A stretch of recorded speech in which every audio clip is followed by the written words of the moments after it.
There is someone in your life right now, someone who checks your name on their phone before they even check the time in the morning, someone who replays your voice in their head like a song they refuse to admit they love, someone who has practiced 1,000 different versions of telling you the truth and swallowed every single one.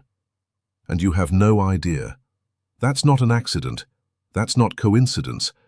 That is the architecture of the human psyche doing exactly what it was built to do: hide the most dangerous feelings behind the thickest walls. But here's the truth. The more powerful the feeling, the deeper it gets buried. Think about the people who matter most to you, not the ones who said, "I love you," easily. Those words can be cheap. Think about the ones who go quiet when you walk into a room, the ones who suddenly forget how to speak properly around you, the ones who laugh just a little too loudly at your jokes, or who go strangely cold whenever someone else shows you attention. Those aren't random behaviors. Those are psychological tells, involuntary signals leaking from a subconscious that cannot fully contain what it's holding.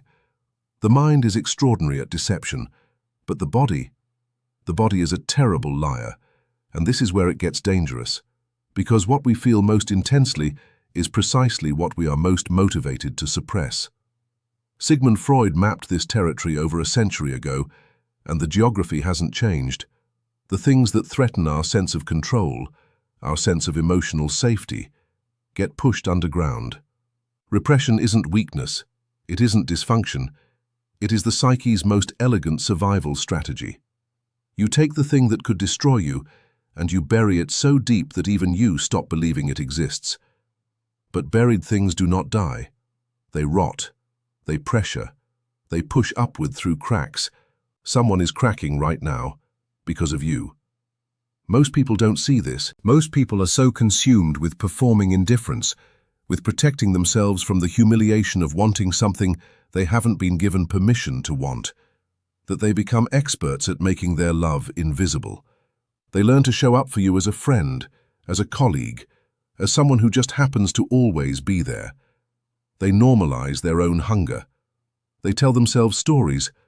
"I'm just being supportive. I just care about them, that's all." It's nothing. It is never nothing. And here's what makes this unbearable. The person hiding this from you isn't hiding it because they don't trust you. They're hiding it because they don't trust themselves. They're not afraid you'll reject them, not entirely. They're afraid of what will happen to the version of themselves they've carefully constructed if they let this feeling fully exist. Because once you name a thing, once you admit it out loud into the air, you can never unname it. You can never go back to the comfortable fiction of not knowing. So they stay silent. And in that silence, they love you louder than anyone who has ever said the words. Pay attention to the silences in your life. Not what people say, what they refuse to say. Not how people act, how they suddenly stop acting naturally the moment you're near. The person who looks away too fast, the one who texts you back within seconds no matter what time of day, the one who always remembers the small details you mentioned only once in passing. Your favorite order, the name of your childhood street, the exact face you make when something surprises you. That level of attention is not casual. That level of attention is devotion wearing a disguise. But here's what the subconscious does that makes this so psychologically complex. It doesn't just hide the feeling from you, it hides it from them too. This is the cruelest trick of repression. The person may genuinely believe they feel nothing extraordinary. They may have convinced themselves so thoroughly that the compartmentalization is complete. They go to sleep at night not allowing themselves to finish the thought. They delete the draft message before they send it. They reframe their own longing as concern, as loyalty, as mere friendship, because the alternative is a vulnerability so total it feels like standing naked in winter. But the subconscious keeps a perfect record of everything the conscious mind tries to delete, and this is where it gets dangerous. Because what happens when two people are simultaneously in love with each other and simultaneously hiding it from both themselves and each other? What happens when the repression on both sides becomes a wall so thick that neither person dares to be the first to touch it? Nothing explodes. Nothing collapses dramatically. Instead, something far more devastating happens. Time passes. Ordinary life fills in around the feeling like concrete poured around a living thing. And one day, one completely ordinary Tuesday or Thursday, the window closes. Someone moves away. Someone gets married.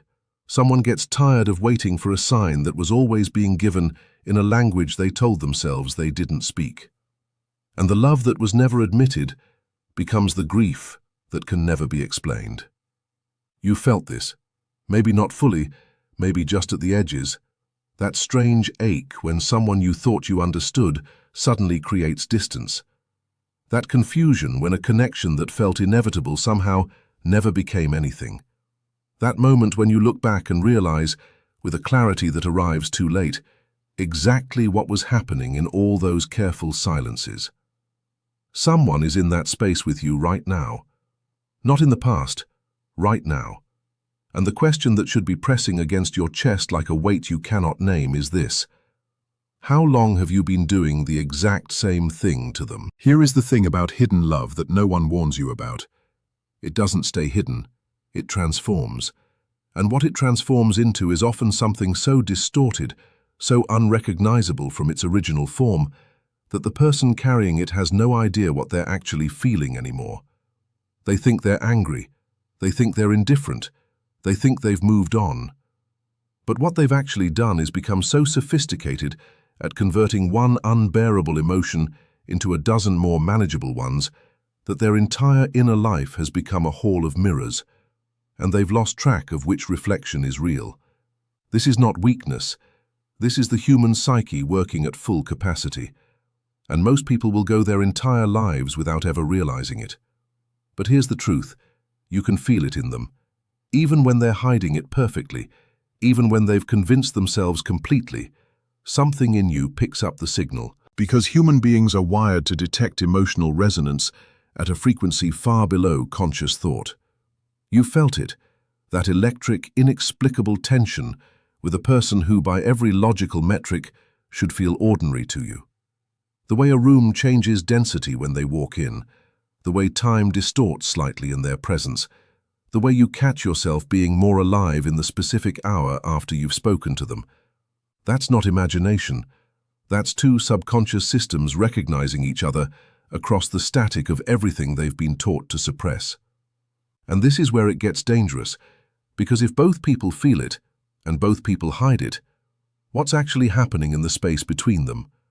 What is the psychological reality of a conversation between two people who are performing neutrality while their deeper selves are screaming? Every sentence becomes a negotiation.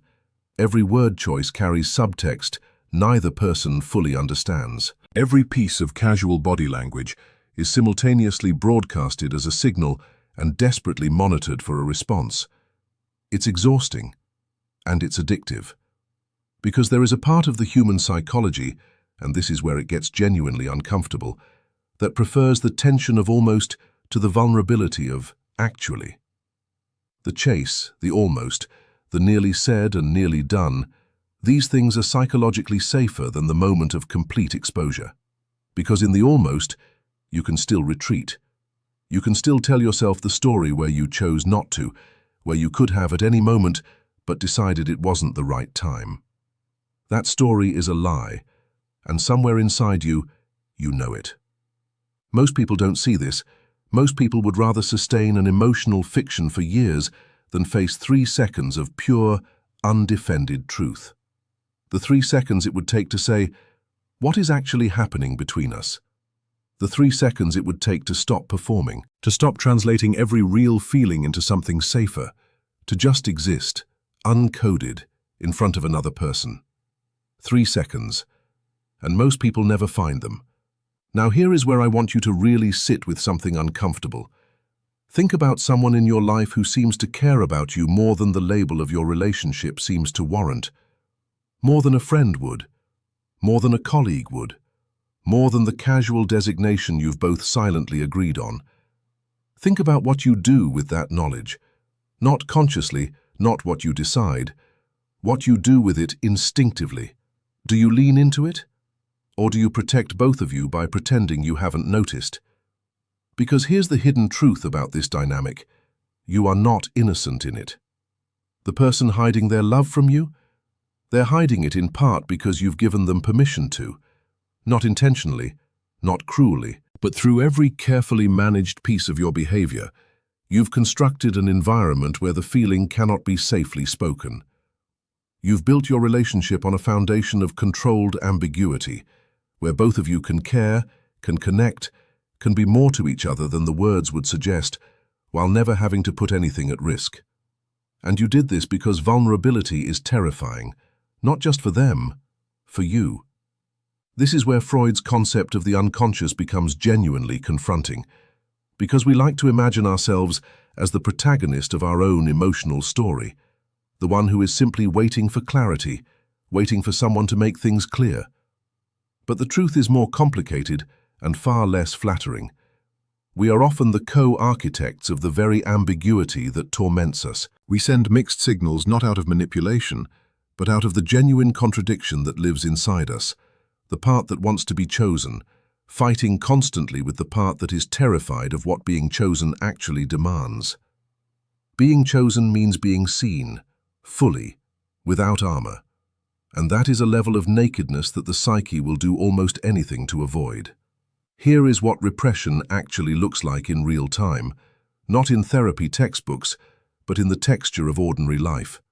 It looks like someone who always shows up for you, always makes time, always remembers, but who keeps the emotional temperature of every interaction precisely 1 degree below the point where it would have to be acknowledged. It looks like someone who is always the first to pull back from a moment that gets too real, too warm, too honest, who becomes suddenly busy, suddenly practical, suddenly interested in something across the room, the moment the feeling threatens to become visible. That retreat? That's not disinterest. That is the psyche saving itself from a truth it doesn't know how to hold. And here is the most devastating part of this psychological pattern. The very act of hiding the love slowly teaches the person to doubt it. They spend so long translating the feeling into something manageable that they begin to lose confidence in the original. They start to wonder if what they feel is real, or if they've constructed something out of nothing, out of proximity, out of habit, out of some unmet need that simply found the nearest available form. They gaslight themselves, not because they're unstable, because the human mind cannot sustain intense emotion in a vacuum forever without beginning to question its own sanity.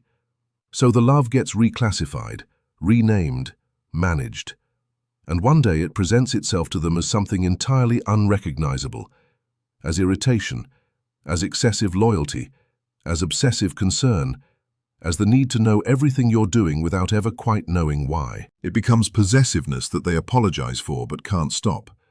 It becomes jealousy they call just being protective. It becomes a pattern of behavior so thoroughly disconnected from its original source that neither they nor you would ever think to trace it back to love. But it leads back. It always leads back, because the subconscious keeps perfect records. And the thing that was buried deepest, the thing repressed most completely, is the thing that has the most power. That is the paradox of the inner world. The feelings you silence become the loudest forces in your life.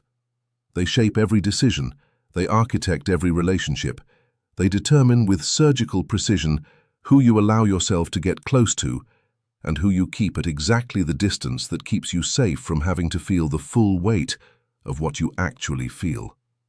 Someone in your life right now is doing all of this for you. And the question that should be settling over you like something cold and clarifying is this: what are you doing to deserve it?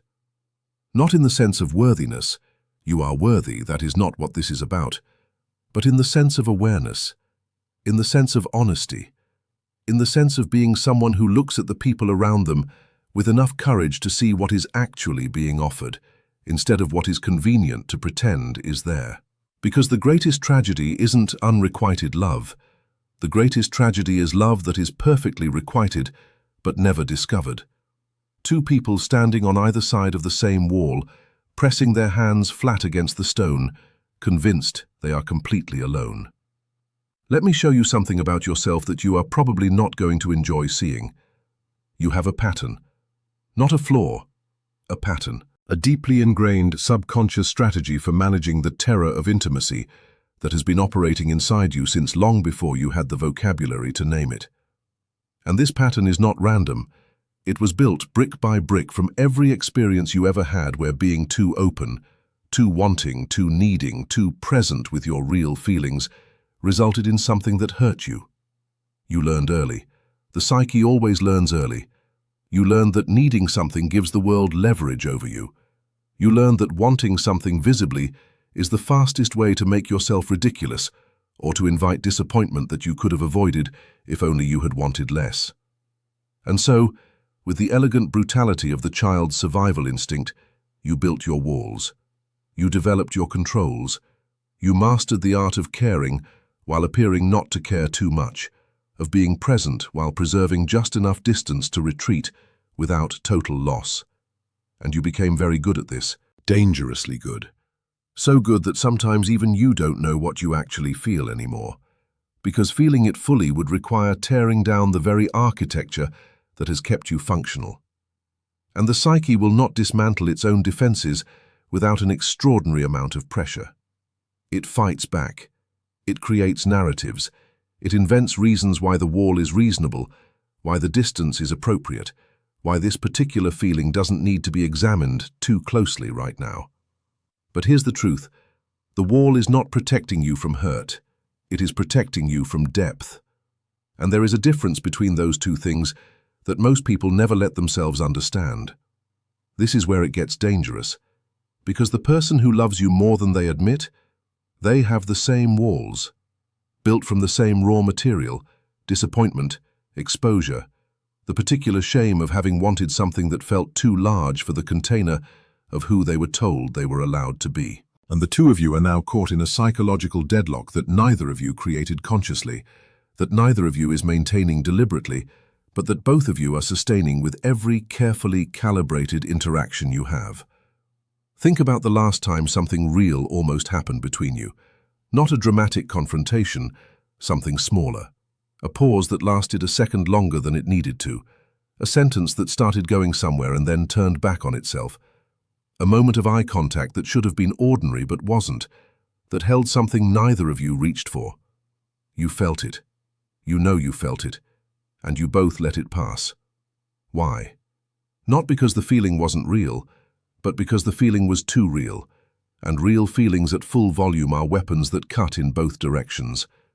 They expose you as much as they expose the other person, and exposure, genuine psychological exposure, feels identical to the nervous system as physical danger. Your heart rate changes, your thoughts speed up. Something primitive and ancient inside you prepares to run. Most people call this anxiety. What it actually is the self recognizing the proximity of something that could change everything, and flinching. Now here is the layer that most people never reach, the layer that requires you to hold something deeply uncomfortable without resolving it too quickly. The hidden love in your life, the love that someone is carrying for you in silence, is not just affecting them, it is affecting you. Not because you know about it consciously, but because the subconscious is a receiver. It picks up signals that the rational mind dismisses. And the signal being broadcast by someone who loves you in secret is relentless, constant, and specific to you in a way you can feel but cannot explain. This is why certain people make you feel inexplicably at home, why certain presences calm something in you that you didn't know was restless, why there is someone in your orbit whose absence, even briefly, creates a quiet that feels like something is missing from the room rather than just from your plans. You don't have a word for this. You don't let yourself have a word for it, because naming it would mean acknowledging the weight of it, and acknowledging the weight of it would mean having to decide what to do with it. And decisions require courage. Most people don't see this. Most people spend their entire emotional lives in the comfortable numbness of almost knowing, close enough to the truth to be shaped by it, far enough from it to maintain deniability. They say they want clarity. They say they want honesty. But what they actually want is for the other person to take the risk first, to be the one who extends into the open, who makes themselves visible and vulnerable, and therefore the one who can be hurt, while the other person gets to make the choice from the relative safety of not having yet committed. This is not cruelty, this is human, but it is also, if you stay in it long enough, a slow and elaborate form of self-abandonment. Because the feelings do not pause while you wait, they deepen, they ramify. They grow complex roots into parts of your psychology that have nothing to do with this person and everything to do with every wound you've been carrying since before you had words for wounds. The hidden love becomes entangled with your sense of worth, with the question of whether you are someone who deserves to be loved loudly, publicly, without apology. And that question, once activated, does not stay contained to one relationship. It bleeds. You begin to wonder, in those quiet moments that arrive at inconvenient hours, what is wrong with you, that love in your life seems to need so many qualifications, so many silences, so many almost but nots. You don't trace it back to the pattern. You don't recognize that you've been co-creating the conditions that produce exactly this. Instead, you feel it as a fact about yourself, as evidence of something you have been afraid was true since long before this particular person entered the frame. And this is where the repression becomes truly devastating in its consequences, because the person hiding their love for you is not just managing their own feelings. They are, without knowing it, feeding your oldest, deepest fear. Every silence confirms something for you. Every retreat after a moment of connection reinforces the story you've been carrying. The story that says the most real version of you is too much, or not enough, or somehow always just outside the perimeter of what people find themselves able to fully choose. They are not trying to confirm that story, and the most confronting realization, the one that lands in the chest like something physical, is this. If you stay in the pattern, if you keep performing the carefully managed version of yourself, if you keep letting the real moments pass because taking them feels too large and too dangerous, then the love being held for you in secret will eventually do what all repressed things do under sustained pressure. It will not disappear. It will transform into something you won't recognize, into resignation, into distance, into the specific kind of sadness that arrives when a person finally accepts that the door they've been standing in front of was never going to open. And they turn around and they walk away, and something in them closes too, quietly, permanently. And you won't know it happened until you feel the absence, that particular absence that doesn't make sense on paper, because the person is still there, still around, still technically present in your life. But the thing that was being silently offered, that is gone. And you will feel it. You will feel it in the change in the room, in the way conversations now have a slightly different texture, in the fact that something that used to feel electrically unresolved now feels simply resolved, settled, neutral. And neutral, you will realize with a clarity that arrives exactly too late, is the most desolating feeling in the human emotional vocabulary. This is the moment you've been both waiting for and dreading. Because everything we've moved through, the hidden love, the repression, the walls, the synchronized silence, it has all been building toward one realization, a realization that is not comfortable, that will not leave you feeling resolved or reassured. But that might be the most important thing you have let yourself fully encounter in a very long time. The person who loves you more than they admit, you have always known. There is a specific type of loss that psychology has no clean name for. It is not grief because the person hasn't died. It is not heartbreak because no relationship officially ended. It is the loss of a possibility, the loss of a version of your life that could have existed, that had all the raw material it needed to exist, that was waiting to exist. And that ceased to exist not through any dramatic failure, but through the slow accumulation of moments when both people chose the safety of silence over the terror of truth. This loss lives in the body.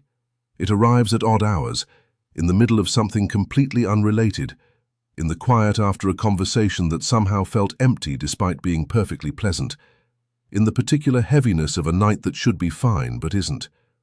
You cannot explain it to anyone because you cannot explain it to yourself. You don't have a story to tell. Nothing happened. That is exactly the problem. Nothing happened. And nothing is precisely what you will carry for the rest of your life if you let this moment pass the way you have been practicing letting moments pass for as long as you can remember. The people who live the fullest lives are not the people who took the fewest risks. They are the people who found, somewhere in the accumulated experience of being human, the ability to say the true thing, even when saying it shook them.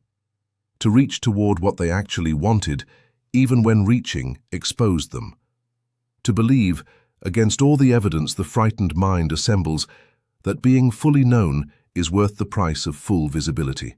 Someone has decided you are worth that price. They have been carrying that decision in silence for longer than you know. The only question that remains, the only question that has ever been the question, underneath all the psychology and all the defense and all the elaborately maintained ambiguity, is whether you have the courage to believe you are worth it too. Because the door isn't locked from their side. It never was.